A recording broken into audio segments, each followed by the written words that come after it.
తన వ్యక్తిత్వ హననానికి పాల్పడుతున్నారు, ఎవరిని వదిలిపెట్టను. సిట్ విచారణ ఒక టైం పాస్ వ్యవహారం, మాకు ఫ్రీ పబ్లిసిటీ కలిగించే వ్యవహారం. ఇవి ఎగ్జాక్ట్గా సిట్ విచారణకు హాజరు కాబోయే ముందు బీఆర్ఎస్ వర్కింగ్ ప్రెసిడెంట్ కేటీఆర్ చేసిన వ్యాఖ్యలు. మరి కాసేపట్లో ఆయన జూబ్లీహిల్స్ పిఎస్కు వెళ్లబోతున్నారు. కేటీఆర్కి మద్దతుగా బీఆర్ఎస్ శ్రేణులు కూడా తరలి వెళ్లబోతున్నాయి. దీంతో ఉద్రిక్తత చోటు చేసుకోకుండా పోలీసులు భారీగా మోహరించారు. ఇప్పటికే మాజీ మంత్రి హరీష్ రావును విచారించారు అధికారులు. నిన్న కేటీఆర్కు నోటీసులు ఇచ్చారు. జూబ్లీహిల్స్ పోలీస్ స్టేషన్లో విచారణకు రావాలన్నారు. హైదరాబాద్ నందినగర్లోని కేటీఆర్ ఇంటికి వెళ్లారు పోలీసులు. సెక్షన్ 160 కింద నోటీసులు అందజేశారు. జూబ్లీహిల్స్ పిఎస్ దగ్గర ఉన్నారు మా కరెస్పాండెంట్ సాయి కిరణ్తో మాట్లాడదాం. సాయి కిరణ్, చెప్పండి, ఇప్పుడు కూడా ఫోన్ ట్యాపింగ్ జరుగుతోంది అనే కొన్ని ఆరోపణలు కూడా కేటీఆర్ చేయడం మనకి కనిపించింది. అట్ ద సేమ్ టైం కొన్ని లీకులు కూడా వస్తున్నాయి. అసలు కేటీఆరే ఊహించని కొన్ని ఆధారాలని సిట్ అధికారులు కేటీఆర్ ముందు పెట్టి ఆయన్ని ప్రశ్నిస్తారు అనే లీకులు కూడా మనం చూస్తున్నాం. ఏం జరుగుతోంది, ఎలాంటి వాతావరణం ఉంది జూబ్లీహిల్స్ పిఎస్ దగ్గర?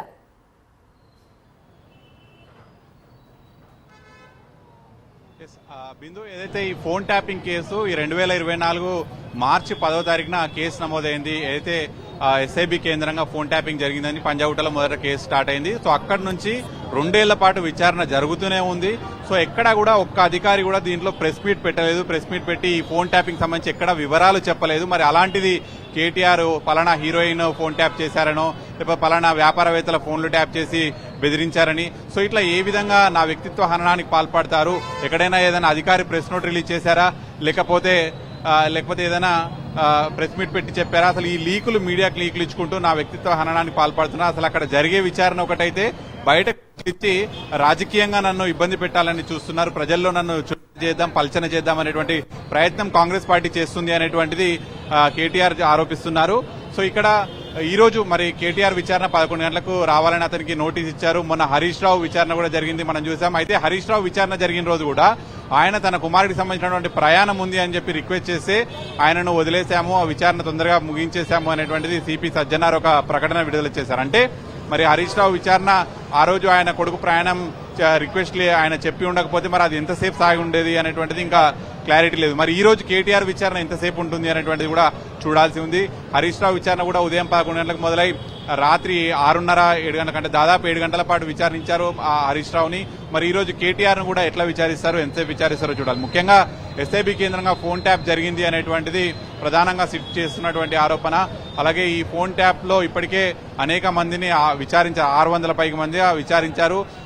ఎస్ఐబి కేంద్రంగా అప్పుడు పనిచేసినటువంటి మాజీ అధికారులందరినీ కూడా అరెస్ట్ చేశారు, వాళ్ళు కూడా బెయిల్ పైన బయటకు వచ్చారు. సో ముఖ్యంగా ఇక్కడ ఎటువంటి ఆధారాలు లేకపోయినా కూడా ఫోన్ ట్యాపింగ్ చేసింది గత ప్రభుత్వం అనేటువంటిది ప్రధానంగా బీఆర్ఎస్ పార్టీ ఆరోపిస్తోంది. సో ఇక్కడ ఆధారాలే ఉంటే ఇంతవరకు అరెస్ట్ చేసిన వాళ్ళ ఎవరికి కూడా బెయిల్ కూడా రాకపోయేది అనేటువంటిది చెప్తున్నారు. సో మరి ఈ రోజు కేటీఆర్ ను విట్నెస్ గా అయితే పిలిచారు. సిఆర్పిసి 160 సెక్షన్ ప్రకారం మొన్న హరీష్ రావును కూడా సేమ్ విట్నెస్ గానే హాజరుగమ్మన్నారు. ఏదైతే అప్పుడు అధికారులు చేసినటువంటి ఫోన్ ట్యాప్ కు వీళ్ళప్పుడు కీలక మంత్రులుగా ప్రభుత్వంలో కీలకంగా ఉన్నారు కాబట్టి మరి వీళ్ళ ఆదేశాల ప్రకారమే ఎస్ఐబి కేంద్రంగా ఫోన్ ట్యాప్ జరిగింది అనేటువంటిది ప్రధానంగా ఉన్నట్టు అంటే ఆరోపణ. సో మరి కేటీఆర్ నుంచి కూడా ఆయన వివరణ తీసుకొనున్నారు. మరి అప్పుడు ఆ మాజీ అధికారులతో వీళ్ళకు ఉన్నటువంటి సత్సంబంధాలు, మరి ఫోన్లు మాట్లాడడము, ఇవన్నీ కూడా ప్రస్తుతం సిట్టు విచారించనుంది. వారికి వీరికి మధ్య ఎటువంటి సంబంధం, ఎన్నిసార్లు ఫోన్లు మాట్లాడాలి, ఎందుకు మాట్లాడాల్సి వచ్చింది అనేటువంటిది అధికారులు చెప్పనున్నారు. సో ముఖ్యంగా దీనికి కేటీఆర్ ఆన్సర్స్ కూడా సిద్ధంగా ఉంచుకున్నారు. ఇప్పటికే లీగల్ టీంతో కూడా మాట్లాడారు. ఎందుకంటే ఆయన ప్రభుత్వంలో అప్పుడు కీలక మంత్రిగా ఉన్నారు. సీఎం చేరిన తర్వాత ఆయనే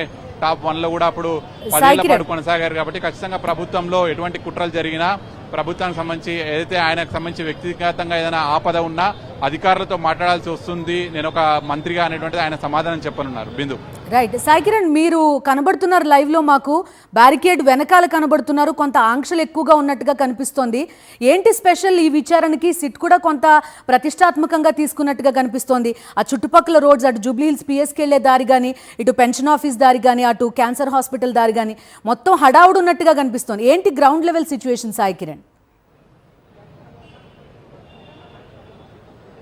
ఖచ్చితంగా బిందు, భారీ పోలీస్ బందోబస్తు కనిపిస్తుంది. ఎందుకంటే KTR BRS party working president గా ఉన్నారు. ఆయన తెలంగాణ రాష్ట్రంలో ఉన్నటువంటి ప్రతిపక్ష పార్టీకి నాయకుడిగా ఉన్నారు. సో ఆయన ఒక విచారణకు వస్తున్నారంటే ఖచ్చితంగా ఆయన వెంట వచ్చేటువంటి ఫాలోవర్స్ కావచ్చు, ఇప్పటికే వారి తరపున బీఆర్ఎస్ పార్టీ తరపున కూడా 35 మంది పైగా ఎమ్మెల్యేలు, ఎమ్మెల్సీలు, వాళ్ళ అనుచరగణం రాష్ట్ర వ్యాప్తంగా కదిలి వచ్చేటువంటి అవకాశం ఉంటుంది. ఇప్పటికే భవన్ లో కూడా చూడొచ్చు కేటీఆర్ విచారణకు వెళ్తున్నాడు అనేటువంటి వార్తతో ఒక్కసారిగా తెలంగాణ భవన్ కి బీఆర్ఎస్ శ్రేణులన్నీ కూడా కదిలాయి. సో ఇక్కడికి కూడా వచ్చేటువంటి అవకాశం ఉంటుందని చెప్పి దాదాపు జుబ్లీహిల్స్ పిఎస్ కు ఎడమ కుడి వైపున రెండు వైపులా కూడా 1/2 కిలోమీటర్ పైగా కూడా భారీ బందోబస్తును ఏర్పాటు చేశారు. ఒకవైపు టాస్క్ ఫోర్స్ టీము, మరోవైపు స్వాట్ టీమ్స్ అంటే క్విక్ రియాక్షన్ టీమ్స్, మరోవైపు పోలీస్ బందోబస్తులు, ఒక అడిషనల్ డీసీపీ లెవెల్లో డీసీపీ స్థాయిలో భారీ పోలీస్ బందోబస్తును అయితే మనం చూస్తున్నాం. ఎందుకంటే మొన్న హరీష్ రావు విచారణ జరిగిన రోజు ఇంత బందోబస్తు లేదు. ఈ రోజు ఆ రోజు జరిగిన మిస్టేక్స్ ను చూసుకుని ఈ రోజు మళ్ళీ అటువంటి మిస్టేక్స్ జరగకుండా పోలీసులు భారీ బందోబస్తు ఏర్పాటు చేస్తున్నారు. ఎందుకంటే లోపల విచారణ జరుగుతున్నటువంటి సమయంలో కేటీఆర్ అడ్వకేట్ ను కూడా అలో చేస్తారా లేదా కూడా చూడాలి. ఎందుకంటే మొన్న హరీష్ రావు అడ్వకేట్ ను కూడా అలో చేయలేదు. సో మరి ఈ రోజు కేటీఆర్ అడ్వకేట్ ను అలో చేయకపోయినా గొడవ అయ్యేటువంటి అవకాశం ఉంటుంది. మొన్న హరీష్ రావుకు సంబంధించినటువంటి అడ్వకేట్లు న్యాయవాదులు కూడా ఒక మాజీ మంత్రికి 10 ఏళ్లు మంత్రిగా చేసిన వ్యక్తికి ఎమ్మెల్యేగా ఉన్నటువంటి వ్యక్తికి అడ్వకేట్ని ఏ విధంగా అలో చేయరని న్యాయవాదులు ఆందోళన చేశారు. అలాగే బీఆర్ఎస్వి వర్గాలు కావచ్చు, మహిళా నాయకులు వీళ్ళంతా కూడా ఆందోళన చేశారు. మరి ఈ రోజు ఏకంగా బీఆర్ఎస్ పార్టీకి సంబంధించినటువంటి వర్కింగ్ ప్రెసిడెంటే కేటీఆర్ విచారణకు హాజరవుతున్నటువంటి సమయంలో పెద్ద ఎత్తున బీఆర్ఎస్ శ్రేణులు వచ్చేటువంటి అవకాశం ఉంటుంది కాబట్టి భారీ బ్యారికేడ్లు ఏర్పాటు చేశారు. ఎక్కడ కూడా జుబ్లీహిల్స్ పిఎస్ లోనే సిట్ కార్యాలయం ఉంది కాబట్టి లోపలికి కేవలం కేటీఆర్ ను మాత్రం ఎంటర్ అయ్యేలా చుట్టూ బ్యారికేడ్లు పెట్టారు. కనీసం మీడియాకు కూడా ఇక్కడ నిల్చోవడానికి కూడా స్పేస్ లేదు. ఎందుకంటే ఇది ఒక మెయిన్ రహదారి, ట్రాఫిక్ పెద్ద ఎత్తున ఉంటుంది. సో ట్రాఫిక్ కాకుండా బ్యారికేడ్స్ ఏర్పాటు చేశారు. ఎవరైనా నాయకులు అనుచరులు జుబ్లీహిల్స్ పిఎస్ ముందట ఇక్కడ ఆందోళనకు దిగడానికి వచ్చినప్పటికీ కూడా భారీ ఎత్తున టీం అంటే ఇక్కడ ఒక జుబ్లీహిల్స్ పిఎస్ ముందే కాదు, ఈ పిఎస్ కు రావడానికి ఉన్నటువంటి దారులన్నీ కూడా తెలంగాణ భవన్ నుంచి ఇక్కడ వరకు ఉండేటువంటి దారులన్నింటినీ కూడా పోలీసులు అష్ట దిగ్బంధనం చేశారు. తెలంగాణ భవన్ నుంచి కూడా కేవలం కేటీఆర్ వెహికల్ మాత్రమే వచ్చేలా ఏర్పాట్లు చేస్తున్నారు. మిగతా వెహికల్స్ కూడా ఇక్కడికి రాకుండా చేసేటువంటి ప్రయత్నం చేస్తున్నారు. సో మరి కేవలం కేటీఆర్ ఒక్కడిని మాత్రమే లోపలికి పంపించేటువంటి అవకాశం ఉంటుంది కాబట్టి సో భారీ పోలీస్ బందోబస్తు అయితే మనకి ఇక్కడ కనిపిస్తుంది. సో ఇన్వెస్టిగేషన్ యాంగిల్ కి వస్తే మరి 11 గంటలకు మొదలయ్యేటువంటి ఇన్వెస్టిగేషన్ ఈ రోజు ఎంతవరకు పూర్తవుతుంది అనేది కూడా చూడాలి. సాయికిరణ్, మొన్న హరీష్ రావు మీరు మెన్షన్ చేసినట్టుగా హరీష్ రావుని ఆల్మోస్ట్ ఉదయం 11 నుంచి 6 గంటల పాటు విచారించడం కనిపించింది, అంతకంటే ఎక్కువేనేమో కూడా. సో అంత స్థాయి విచారణకి ఏముంటుంది అనేది కూడా ఇందులో ఒక ప్రశ్న.